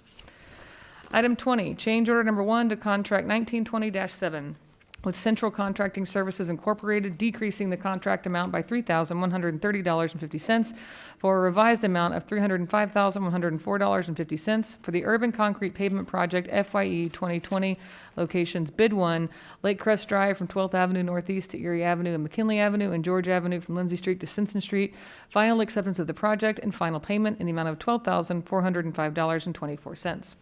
Item 21, change order number 1 to Contract 1920-47 with Central Contracting Services Incorporated, decreasing the contract amount by $3,184.50 for a revised contract amount of $298,970.50 for the Urban Concrete Pavement FYE 2020 Locations Project 3, Glenwood Street, Windhill Road, Abe Martin Drive, Leaning Elm Drive, Winding Creek Circle, Woodcrest Creek Drive, Hempstead Court, Rockridge Court, and Charles Street. Final acceptance of the project and final payment in the amount of $12,098.54.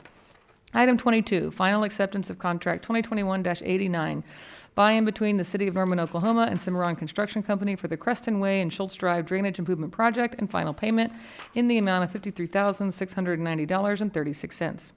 Item 23, Amendment Number 2 to Contract 2021-97 between the Norman Municipal Authority and G.E. Johnson Construction Company, increasing the contract amount by $12,875,632 for a revised contract amount of $16,280 or $280,106 for construction management at risk services to provide building concrete, steel joist deck fabrication and erection, pools, concrete, asphalt, exterior paving, site utilities, and construction contingency for the construction of the Young Family Athletic Center, and budget transfer as outlined in the staff report. Item 24, change order number 2 to Contract 2122-2 by and between the City of Norman, Oklahoma and EMC Services LLC, increasing the contract amount by $18,453 for a revised contract amount of $875,248, adding the Acre Street Inset Parking Project location to the Urban Concrete FYE 22 Locations Project Bid Number 1, and budget transfer as outlined in the staff report. Item 25, final acceptance of Contract 2122-7 with Asti Sawing Incorporated, the FYE 22 Sidewalk Horizontal Saw Cutting Project, and final payment in the amount of $34,470. Item 26, Contract 2122-64 with Happy Playgrounds LLC in the amount of $180,000 and associated bonds for the Vineyard Park Playground Project, and resolution granting tax exempt status. Item 27, Contract 2122-70, a maintenance, financing, and right-of-way agreement between the Oklahoma Department of Transportation for the Constitution Street multimodal path between Jenkins Avenue and Classen Boulevard. The next 5 resolutions are programming resolution for air quality small grant program funds. Item 28, Resolution 2122-50 for the completion of a sidewalk gap project on the north side of Rock Creek extending 850 feet west of Porter Avenue. Item 29, Resolution 2122-51 for the completion of a sidewalk gap project on the north side of Robinson Street extending 420 feet east of Peters Avenue. Item 30, Resolution 2122-52 for the addition of bicycle lanes along both sides of Webster Avenue between Dawes Street and Duffy Street. Resolution 2122-53 for the addition of bicycle lane along both sides of University Boulevard between Apache Street and Boyd Street. Item 32, Resolution 2122-54 requesting congestion mitigation air quality AQ small grant funding for an eligible transit improvement project consisting of new bus stops associated with the recommended route network in the Go Norman Transit Plan. Item 33, Resolution 2122-61, transferring $50,000 from the Legacy Park Audio Equipment Project to be used to make repairs for damages from the 2020-2021 storms, electrical upgrades, and air compressor replacement at Legacy Park. Item 34, Resolution 2122-65, requesting congestion mitigation air quality public fleet conversion grant funding for an eligible alternative fuel infrastructure project consisting of 2 new electrical vehicle chargers to be located in the municipal complex. Item 35, Resolution 2122-69, declaring that the City Council, Norman Municipal Authority, Norman Utilities Authority, and Norman Tax Increment Finance Authority meeting scheduled for January 11th, 2022 shall be canceled, and a City Council meeting shall be scheduled for January 18th, 2022. Whew. I need a motion to approve or reject the consent docket. So moved. To approve, second. Thank you. Are there any comments from council regarding any item on the consent docket? Thank you. Just have a quick question from staff about item 27, the multimodal path on Constitution.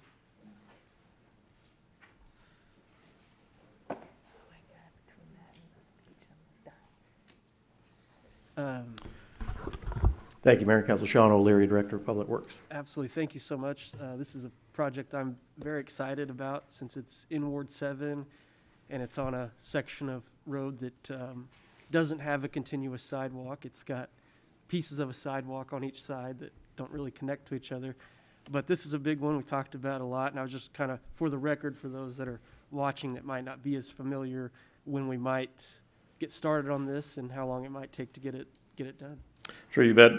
Appreciate the opportunity, Councilmember. We have David Riesland here, our transportation engineer, who's actually been the project manager, so I'll do my best to try to cover some of the details. The action tonight involves really the execution of the agreement with ODOT. This is a grant program, Transportation Alternatives Grant, in the amount of $600,000 matched with local funds, and so that's part of your action tonight, actually using part of your Norman Forward funds to actually make up the local share of the project. But it is a new 10-foot wide hike bike trail, multimodal trail on Constitution Street between Jenkins and Classen. We're crossing a couple of bridges. We're crossing over a golf course area, so it's been a challenging project to design. It's on the north side of the road. It'll be a new path that has never been there before. It will also complement a future Constitution Street improvement project for the street itself. With this action tonight, ODOT will then schedule the project for a bid opening, we hope in March or April. It'll be a public bid opening with many other ODOT projects throughout the state. If everything goes well with that bid opening and they were able to award the project by the Oklahoma Transportation Commission, usually the next first Monday of the next month, then the project could begin construction, we think, as early as June or July. This project will go fairly quickly. We hope to finish it in that construction season, so hopefully this time next year we'll be able to walk and bike and stroll down a beautiful new trail on Constitution Street.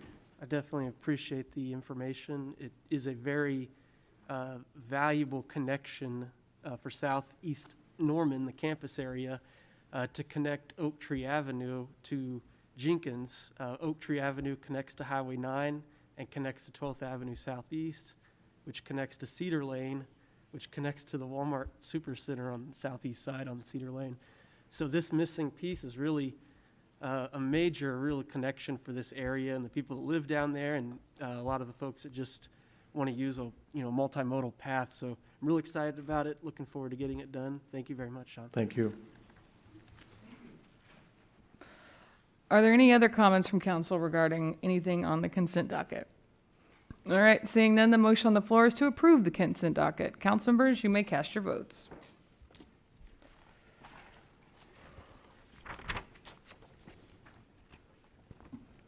All votes have been cast and the motion to approve the consent docket passes unanimously. Thank you. Item 36 is consideration of adoption, rejection, amendment, and/or postponement of Resolution 2122-31, amending the Norman 2025 Land Use and Transportation Plan so as to remove property 150 feet of Lot 2, Block 10 of Pickard Acres Addition from the low-density residential designation and the south 152.5 feet of Lot 2, Block 10 of Pickard Acres Addition from the office designation and place the same in the commercial designation. 1027 and 1035 South Berry Road. I'll entertain a motion to adopt or reject the, just kidding. Mr. Rieger. I knew that. Thank you, Madam Mayor, and representing the applicant in this case. We would appreciate the opportunity to postpone this item to a date certain of January 18th. We've been requested of that date to be an appropriate date to postpone to and continue working on this project. We thank you. I'll entertain a motion to postpone this item to a date certain of January 18th. Motion to postpone. Okay, the motion on the floor is to postpone these items to a date certain of January 18th. Any questions from council regarding this? 30. Yes. Thank you. Items 36 and 37. Any other questions from council regarding this item? Okay, this is an opportunity for members of the public to make comments regarding the motion to postpone. Seeing none, are there any final comments from council regarding this item? Oh, I'm sorry. Yep, sure. You have to come to the dais and introduce yourself, please.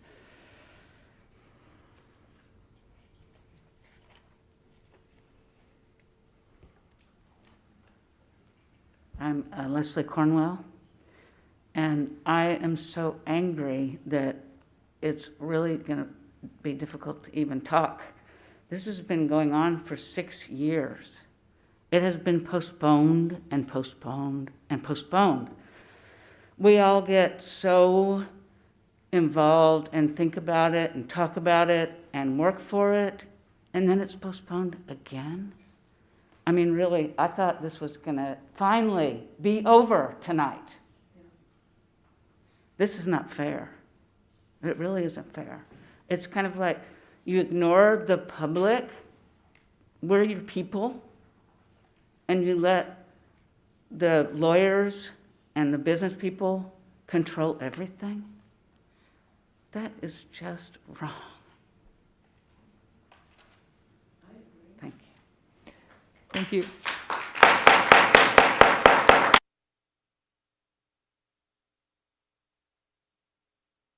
We do not applaud.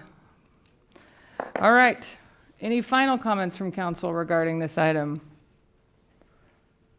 Seeing none, the motion on the floor is to postpone items 36 and 37 to a date certain of January 18th.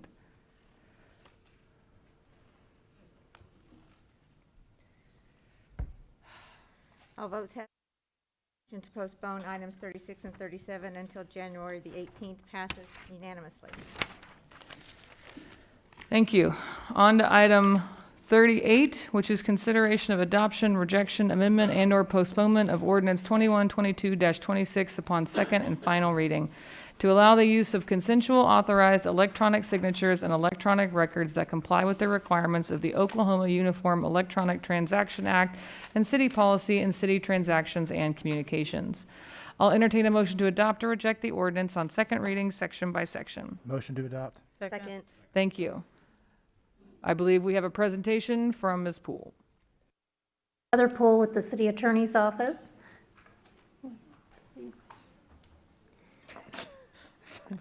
Yeah, we have to bear with me. We have to get through the postponed item first.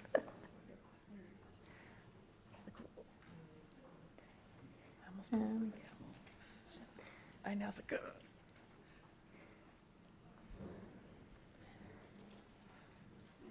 I know I need to get that. What's the name of the thing? That's got a name.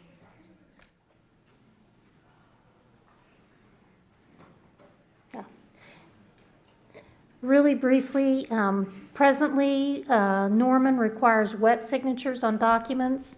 We have a lot of entities that we do business with that are expecting to be able to provide electronic signatures.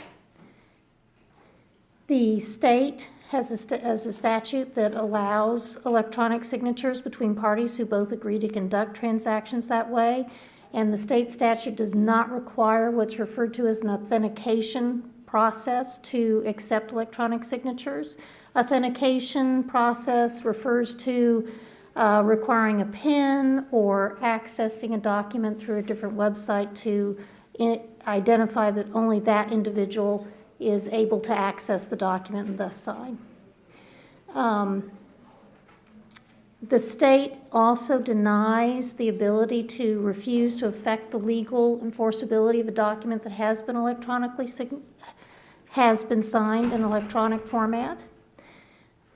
Again, the state statutes allow government agencies, of which the definition includes municipalities, to determine whether it will accept electronic signatures. A lot of cities and public entities, including our own University of Oklahoma, are conducting business with electronic signatures, and it is becoming harder and harder to find other entities who understand why we require the hard copy to come to us. Our proposed ordinance is basically just codifying the ability of the city to begin accepting electronic signatures and be one of those parties that mutually agrees to do so. The City of Norman rules would require a signature or a written record unless it is exempted by federal or state law. Some of those exceptions are wills, testamentary documents, adoptions, primarily areas that the city does not engage in anyway. We will continue to require notarizations on documents that are presently requiring that, and the state statute does allow for notarizations to also be provided electronically.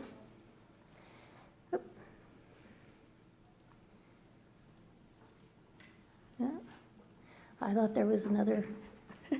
And again, basically, we're just trying to incorporate what the state incorporated in November of 2000 and the federal electronic authorization also in June of 2000. So we're just catching up with other entities.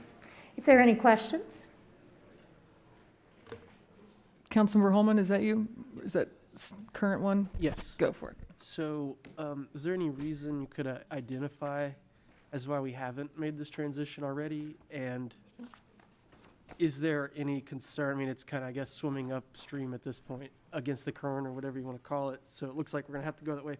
Any concerns about, is there an increased chance of forgery or fraud based on electronic signatures compared to hard copies? Or is that an issue at all? I don't even know. The first question, haven't been here long enough to tell you why we haven't passed it before this year. I can only speak toward what I was assigned when I came on, which was, and I will say there was work done previously, so there was research and clearly some consideration of this before I came on board. The second part of your question, the reason that Norman is not requiring those authentication processes, i.e. setting up a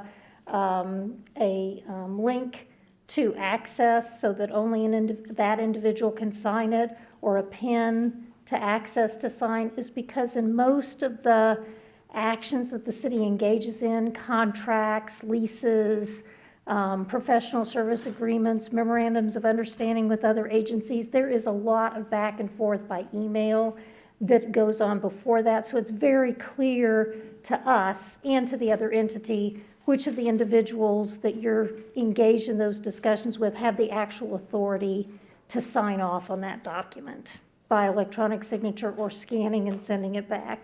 So the city really felt like it wasn't necessary to incorporate software that would allow us to have those authentication measures, because the correspondence before those documents were signed would be sufficient. And on the items where we felt like we were already having them notarized, like memorandums of understanding, we will still have those documents be notarized. So when they sign it, they're going to have somebody notarizing it before them, and it will be scanned back. So we will have a notarization, which is kind of a belt and suspender that you do know somebody has authenticated that individual signature. Great, answers my question, I think, perfectly. Thank you.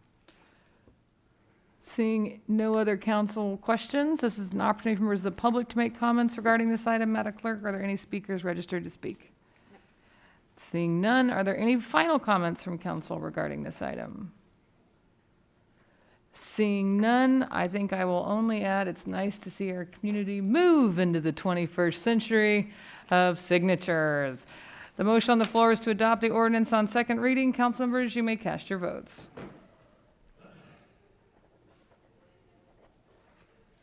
All votes have been cast, and the motion to adopt the ordinance upon for final reading, second reading, passes unanimously. Thank you. I'll now entertain a motion to adopt or reject the ordinance on final reading. So moved. Second. Thank you. The motion on the floor is to adopt the ordinance on final reading. Council members, you may cast your votes.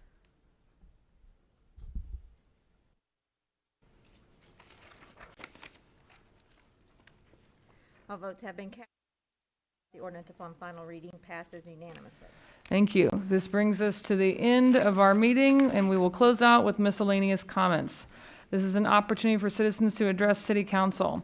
Due to Open Meeting Act regulations, Council is not able to participate in discussion during miscellaneous comment. Remarks should be directed to the Council as a whole and limited to 3 minutes or less. Madam Clerk, who are the speakers registered for this item? Our first speaker tonight will be Daniel Munson. I don't think I see him. Okay, I don't see him either.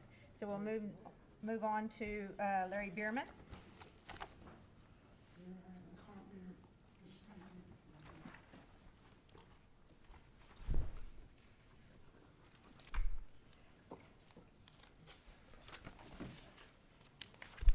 Larry Bierman, 310 Keith Street, Norman, Oklahoma. Please excuse my voice. I have a paralyzed vocal cord, which makes making myself heard and understood a particular effort. This is my truth. Last Sunday morning, remember, it was a beautiful morning. I was up, I had fed the birds, I had on my shirt, my tie, my tweed coat. I was ready to go. I got in my little Ford Fiesta and headed to church. For once, I did not have to stop for the train on Duffy. I stopped at Jenkins, turned south to Boyd. The light was green. I turned onto Boyd. It was Thanksgiving Sunday morning, with most of the kids out of town. There was practically no traffic at all. Amazingly, I hit all 6 of the lights between my house and the Unitarian Church green. I was feeling great, I'll admit it. I'll admit that I might have been going 35 miles an hour in that 30-mile zone. And that I coasted down to 25 after crossing Flood. As I crossed Berry Road, I saw a flashing light in my rearview mirror. In that flash, everything about the morning changed 180 degrees. I pulled into the lot where I park for church. I go to church early because I fixed the coffee for the congregation. I was thinking about the music I was going to play on the piano that morning. Go Tell It on the Mountain. The police officer knocked on my window and immediately started barking orders. His tone of voice was decidedly unfriendly. Iron fist and steel lip. He was very threatening. I handed him my driver's license and insurance card. He went back to his cruiser. At this point, I am shaken and a bit scared. Because I was at my church parking lot, I just automatically opened my door. He screamed at me, "Get back in my car! Close the door! Get back in my car!" My car does not have tinted windows. so the two officers in the cruiser could easily see me. I say, "This is my church. This is my church." He yelled again that this was a traffic stop and that I had to stay in the car. At this point, I noticed the other car officer behind my car like this with his hand on his gun. Sir, these are 3-minute comments, and I want to offer that you speak with our city manager afterwards to completely go over this situation, and we can talk about reviewing the body cam coverage. Yes, I'm sorry, but I'm glad that you printed out the statement. The point is that the police traumatized me at 8:30 on Thanksgiving Sunday morning, Okay. and that it is awful to feel unsafe in the community you've lived in for 50 years, especially when it's the police that are making you feel unsafe. Thank you, Mr. Bierman. And Mr. Bierman? Okay, Mr. Bierman. Tell me who signed it, Mis- the date is, Mr. Bierman, I'm supposed to show. we're going to have you speak with the city manager after the meeting. Okay, thank you. Do we have another speaker?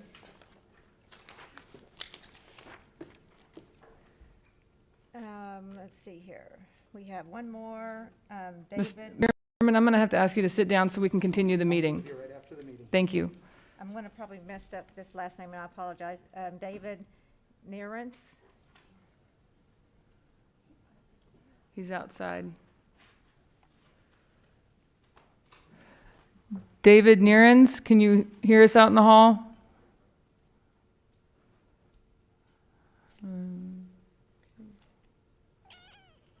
Okay, that was it. David Nearens? We're like doing hand signals through the window. Open the door. You can come in.